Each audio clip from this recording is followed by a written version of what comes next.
శ్మశానంలో ఆయన కూర్చోపోతే ఉగ్రభూతాలు వచ్చి ఓళ్ల మీద పడిపోయి ప్రజల్ని సత్కార్యాలు చెయ్యనివ్వవని అక్కడ కూర్చుని తాండవం చేసి వాళ్ళని కూర్చోబెడతాడు.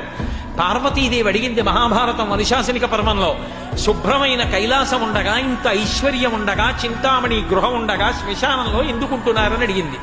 అడిగితే ఆయన చెప్పాడు, పార్వతి బతికున్న నాళ్ళు అన్ని చోట్లకి వెడతారు, ఏమీ తోచట్లేదు, శ్మశానానికి వెళ్ళొద్దామని ఎవరు రారు పార్వతి అంటాడు. ఉపన్యాసం చెప్పగలనంటాడు, నాకు పాటలొచ్చంటాడు, నేను నాట్యం చేస్తానంటాడు, నేను అధికారినంటాడు. నీ ఉన్నాయనుకున్న వాడిలోంచి ఊపిరి బయటికి వెళ్ళిపోయిన తరువాత వాణ్ణి తీసుకెళ్లి 4 కొత్త కర్రల మీద పడుకోపెట్టి చాప చుట్టి తాడు కట్టి పైన నూలుబట్ట కప్పి తీసుకొచ్చి అన్నీ తీసేసి కర్రల మీద పడుకోపెట్టి కాల్చేస్తుంటే జీవుడు లేచి నిలబడి పుర్రె పగిలిపోయిన తరువాత కన్న కొడుకు కూడా స్నానం చేసి వెళ్ళిపోతుంటే చీకటి పడిపోయాక, అయ్య బాబోయ్ చుట్టూ ఉగ్రభూతాలు, నా వాళ్ళన్న వాళ్ళు లేరు, వీళ్ళని